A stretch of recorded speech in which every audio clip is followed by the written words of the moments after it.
Word of God says, ask and you shall receive, seek and you shall find, knock and the door shall be open to you. Do not be afraid to ask. As they say, closed mouths don't get fed. May God bless you. Olá Gente Querida, tudo bem?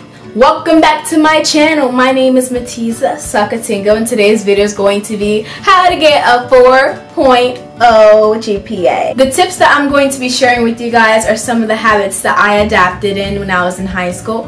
I just graduated in senior year and all throughout high school, and these are the tips that really molded me into becoming a 4.0 student. So if you want to know how to get a 4.0 GPA, stay tuned. So the first tip I have for you guys is to take honors, AP, dual enrollment classes. The reason why is because these classes are weighted on a 5.0 scale instead of a 4.0 scale. So basically a B is an A, you get what I'm saying? So if you get a B in an AP class, your GPA in that class is a 4.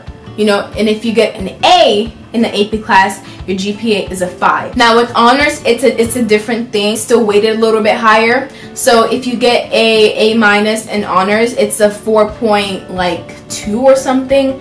But if you get an A in honors, a solid A, it's a 4.5. So I really recommend taking, and same thing, the same policy applies with AP to dual enrollment. So I recommend taking all of these challenging courses. It will be hard, but it's worth it, you guys, so just keep that in mind. My second tip is to do homework assignments and classwork assignments as much as possible, because some homework assignments are graded on only completion. You really want to do your homework because it can literally bring you to a higher boost in a GPA just for you submitting it.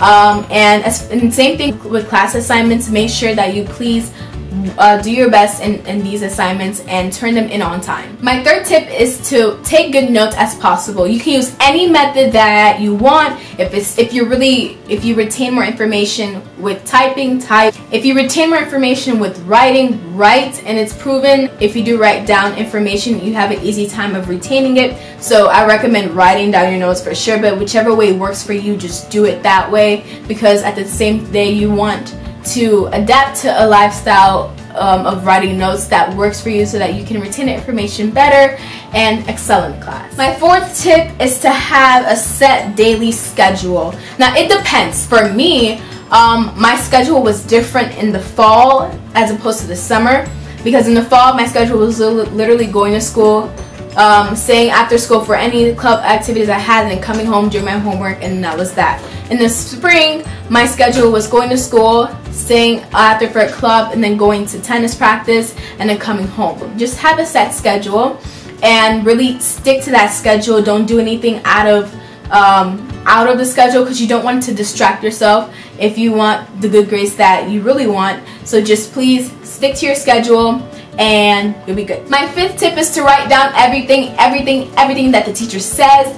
Do not think that your mind can retain information, because at a capacity it can, but after that capacity is overloaded, it just can't. And I took this as a lesson. I like in the beginning of the school year, I write down everything, but later on I just slack off. I don't know why, but after I started slacking off, I started forgetting assignments that were due, and my friends would just text me, "Oh, did you do this?" I'm like, "Oh my goodness, I forgot." And so please write down everything. It can be on your phone, it can be on an agenda. I usually use the agenda that the school provides because it's really, girl, it's free. Use that. As long as it's something that you can remember, and you don't want to forget any deadlines, write it down, write everything down. Sixth tip is to study ahead of time.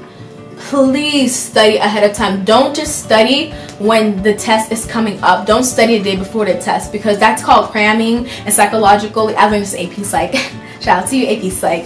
But psychologically, cramming only works for a short period of time, and it just goes away because it does not work. So do not cram. Do not do any of that last minute stuff. Plan out the days in between. So if today is August 15th and then your test date is August 30th, you have 15 days to study, and so each day study an hour until leading up to that date, and you will retain better information effectively as opposed to just waiting last minute. My seventh tip, oh my gosh, my seventh tip is to literally seek help when you need it. I'm talking tutoring, I'm talking asking teachers if you don't understand a topic. Do not leave the classroom if you don't understand what happened in the lecture. Do not, I beg of you. Don't feel ashamed if you have a question. Do not, because what you're asking can literally help the next person who's afraid to ask. And for me, I had a hard time in pre-calc. Pre-calc was my hardest class. Pre-calc was harder than calc, to be honest.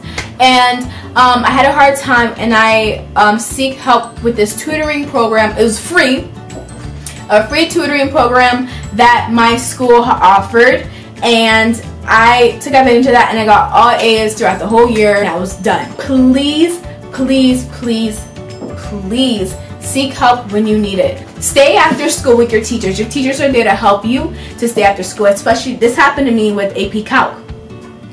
Your girl wasn't like that in AP Calc. If a lecture happened, I would sometimes get it, but then after lecture would be done, I'm like, what happened? And the only thing that made me succeed in getting an A in AP Calc was for me staying after with the teacher every day and studying for the upcoming test, and that's how I got an A, legit. So don't be afraid to ask questions. Don't be afraid to stay after with your teachers. They're there to help you, and I guarantee you, if you do this daily basis, if you do this more often, or once a week, twice a week, your grades will go up and your GPA will go up, and then you have a 4.0. Last but not least, give effort in every class. Now, when I say effort, this means that you have to want to get better at the subject. You have to want to know more about the subject, and you can, and if you don't like a subject, you can easily train yourself into liking the subject. If you just think about how it relates to reality. Ooh, go ahead, teaser. That was a good tip. And if you think about how each subject relates to reality, you'll be more engaged into the topic itself. And so I really recommend to give effort, have motivation, and instead of just worrying about, oh my God, I have to memorize this because the test. The test is important, yeah, but the most important thing about school, which is the reason why we go there, is to gain knowledge. That is it for this video, guys. I hope you guys enjoyed this video. Give this video a big thumbs up if you did, and subscribe down below for more videos. And yeah, may God bless you. Stay fabulous. Stay fierce. Tchau, queridas.